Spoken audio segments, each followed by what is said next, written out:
All right, good morning, everybody. Saturday morning, you're here tuned in, and we're going to go ahead and go through your comments here on the channel. So, hopefully, everybody's having a good weekend, and we'll kick things off for your weekend right here with a cup of coffee and everything. So, okay, first up here, the comments. We got Slim Fire, and we do appreciate that. I know you're here every week tuning in.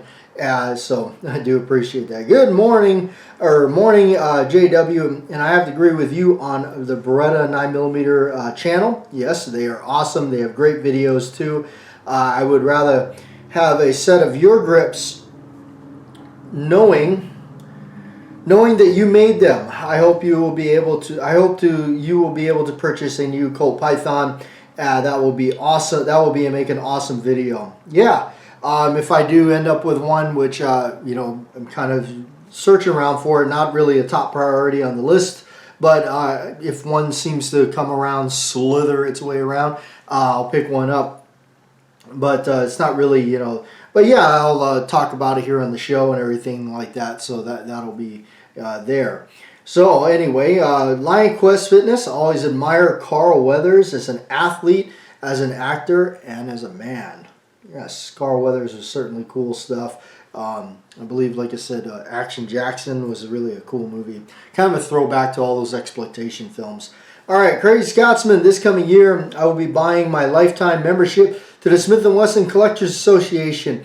It has been on my list for years, but needs to happen. I love Dirty Harry, and I've had a huge, and it has a huge influence on me and the 29, just as Die Hard and Lethal Weapon did the Beretta. Yes, that's, people. I remember one time I was somewhere and we were talking about the Beretta 92. And seriously, my only interest in it was those two movies. That was it. I mean, I don't really care about the function and all that.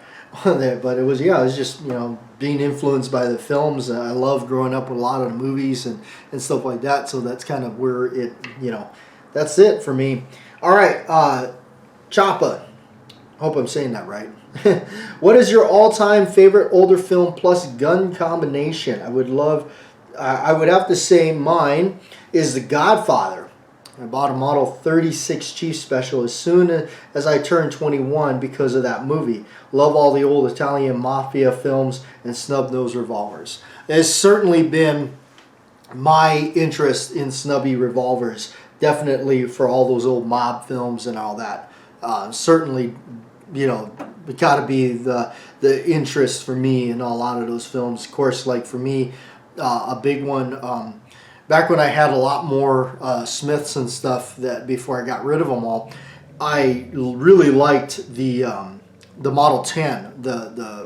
It was an early Model 10, I believe it was a pre-Model 10 K-frame that was featured in the movie Witness with Harrison Ford, where he gets stuck with the Amish folks and everything.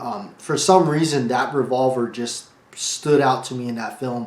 I wish he would have used it a lot more. He gets into like a minor skirmish shootout with Danny Glover, plays the bad guy in it, in the parking garage. Excuse me. So I thought that was kind of interesting. Danny Glover has played some oddball roles, and that was certainly one of them. The other one would be Switchback. If you ever seen Switchback, that's a really creepy, crazy Danny Glover movie. Joe P. Swig of coffee for Joe. And all of us working stiffs, 9-to-5ers, living paycheck to paycheck. The passing of David Soul really hit me hard. Magnum Force is the first rated R movie I snuck into as a kid. We're messing up the comments here. I can't stand these things. So I have a hard time with the phones. I really do. Snuck into as a kid. And it was great in Starsky and Hutch and a Stephen King movie, Salem's Lot. Yes, I believe you were the one that sent me my copy of Salem's Lot, Joe.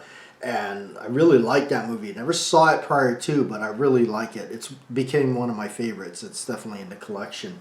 But during my junior year high school, he also had a #1 hit record, Don't Give Up on Me Baby, which my girlfriend at the time just loved. I hated that song at the time, but now I love it. It brings back me right back to my high school days. Fun side note, Carl Weathers is also in Magnum Force. He's a protester in the opening scene. Where are you going to be in California? I am going to be in Sacramento sometime. So, all right. Bohemian Hunting Club, good morning, he says. Yes. I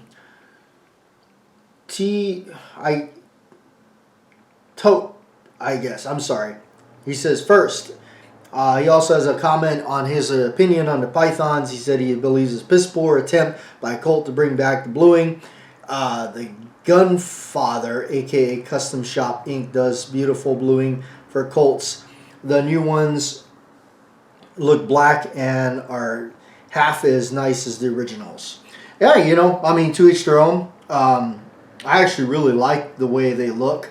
I will say this, the bluing job that they did on that detective, or no, it was a Cobra. The Cobra, that looked real piss poor. I don't think you could even call that bluing. I think that was more like I think I've done better with a spray paint can in my garage than that thing. But I think the new bluing that they're doing now is phenomenal. That's just my opinion. Then again, bluing is it's not so much the bluing itself. People forget that it's about the metal prep. If you prep the metal really well, polish it good, the bluing comes out really good. So, all right. Anyway, actually back to a comment that was on there that asked, what is my favorite film and gun combination? Okay, yes. We're gonna make an honorable mentions, a couple of films, and then we're gonna get to my top pick. How about that? Honorable mentions would have to be a film called Extreme Prejudice with Nick Nolte. This is directed by Walter Hill. If I'm not mistaken. Yeah, directed by Walter Hill, and also one of the key things I believe is the story is by John Milius. A real big key. If you don't know who Milius is responsible for a lot of awesome films that us from, they grew up with all those films from back then. The just pure awesomeness. He did write some of Dirty Harry, the original, and when he didn't, although I believe he didn't really get credit for it, but when often asked what scenes or what parts of Dirty Harry did you write, John Milius' response is all the stuff you remember. All right, so John Milius, to me, really a big. He just makes movies the way you would want, like action people want to see them. Extreme Prejudice is definitely one of those. It's a huge hat tip also to the late Sam Peckinpah and like things like The Wild Bunch. So this has a kind of a, I guess you could say it's somewhat of a modern day Western. He plays a Texas Ranger in it, Nick Nolte, and if you certainly like 1911s, you're really going to like this one, especially when you see all the other old school stuff they got in it, but specifically a Commander 1911, which is what he carries. You see it quite a lot in this movie. You see him run to slide lock and actually do a reload. It's really cool. I thought this movie was just excellent. It's a really cool movie. It's got a lot of other people in it. Powers Booth is in it, and Michael Ironside. Always like Michael Ironside. He always plays like a really he's kind of a villainous show stealer. Anytime he's on screen or in a scene and he's a villain, especially, he's just a show stealer. He really does. He just plays the part really well. And plus, he kind of looks like Jack Nicholson a little bit. So he's always kind of, to me, it was like, oh, it's kind of interesting. And of course, he's in Scanners, if you haven't seen Scanners. Really cool horror flick with a lot of really great effects, especially the one main scene, the special effects, where it's in like an auditorium or something and they're talking about stuff. So that was a really interesting thing. So speaking of that, on that note, honorable mention on that would be another film that I think is a lot of times forgotten. Trespass. Trespass I saw way back in the 90s on HBO. This, I believe, is also directed by Walter Hill. Walter Hill makes really good stuff. I always like this stuff. He also did another honorable mention, I didn't bring it out here, would be Last Man Standing with Bruce Willis, and yes, what a tragedy that happened to Bruce. You know that he is going through that thing. I guess he's got dementia or something. But really sad. You know, couldn't. You know, what a great actor, and he did a lot of really good movies that I think a lot of us from back then remember, enjoyed, was a big part of us growing up, and that's really sad to hear things like that happen to good people, especially like losing Toby Keith. Even though I'm not a country music fan, but just people that bring beauty and art to the world and we lose them, or going to where they're going through something like what Bruce Willis is going through. It's really sad. But Trespass is another really cool movie. It's got William Sadler in it. He's always been kind of my favorite actor from then. He kind of popped up here and there in some. I don't know why. I just always kind of liked him. I really, when I first saw him, I liked him in Demon's Night, a Tales from the Crypt movie that they came out with. I like that movie. It's really cool, and he's in it. He's like the star in it. Of course, he appeared in a lot of the early, one of the early episodes of Tales from the Crypt called "The Man Who Was Death" or something. Really cool. Also got the late Bill Paxton in it. Ice-T, Ice Cube. They're also in it. Hip hop artists. Great stuff. But really cool. If you've never seen this movie, this is a really neat movie that kind of, I believe, just kind of flew under the radar. It really did. Definitely wanted to give this one a shout out as an honorable mention. Kind of storyline behind that. There are these two firefighters that kind of stumble across a treasure map, if you will, by the guy that they break in. There's this building is going down in flames. They go to rescue this guy. He doesn't want to be rescued. He says, "Oh, it's a bad thing. Here's the map," or something. Or no, he gives him something. I think he gives him a chalice or something, and it ends up being gold, solid gold. And then they kind of put two and two together. They're like, "Hey, this guy buried some treasure or something somewhere. We need to go check this out." That's, I think, what ends up happening with that. So they're looking for that. And then they go there, and then, of course, they run into problems because where it's at happens to be like a gang turf war type thing related. So then it's like, oh, what's all this going on? So they get kind of caught up with it. And, of course, Ice-T being the big head honcho there and doing all that. So it's kind of really interesting movie. I always like the scene. Of course, me and Switchblade Knives and all the stilettos. There's a scene where one of the gangster members, he sees the car, their truck, and he pulls out a stiletto and just kind of pops it open. That's a nice one too, man. I've always really wanted to get a close look at that so I could buy one similar to that. But love it. He goes and jams it in the tires and everything, closes it. Man, you can just tell that thing is probably like a nice 13-inch, stiletto. Really cool. So anyway, man, I love that movie. Yeah, there's a lot of really good films out there that I absolutely love. All right. Magnum Force is my top pick. Yes. If I had to say anything that was really like firearm and movie related, it's got to be Magnum Force. Because this is just such a... I mean, Dirty Harry in the Model 29 has always had just that appeal to me. It always has. You can't not watch this. I mean, of course, the impact that it did and the everybody wanting one. Once again, this was I believe this entire movie now was written by John Milius, and you can totally tell because this is the one that you've got the coolness. You got pythons in it. You got his Model 29. I believe the guy played the character played by what is his name? Hal Holbrook carries like a snub Model 19. It's just full of coolness. The shooting range sequences in this, the one where he goes down to the local indoor range and he hears the shots going off, so he's kind of like, what's going on down there? So he pulls up and he sees the motorcycle cops with David Soul and the other guy from Animal House. I always forget his name, but I just know him from the movie Animal House. They're all down there, and he says, he kind of makes it, he's like, oh, it's the only time I get this place alone. They're like, hey, we'll leave if you want. He goes, no, that's okay. But that whole sequence of him shooting, dumping brass in the bucket, is spinning another speed loader in there, putting the cylinder shut. And if you watch him shut the cylinder, he actually gives it a nice little twist to make sure it locked into place where it should be before handing it to the other guy, Sweet, I believe it is.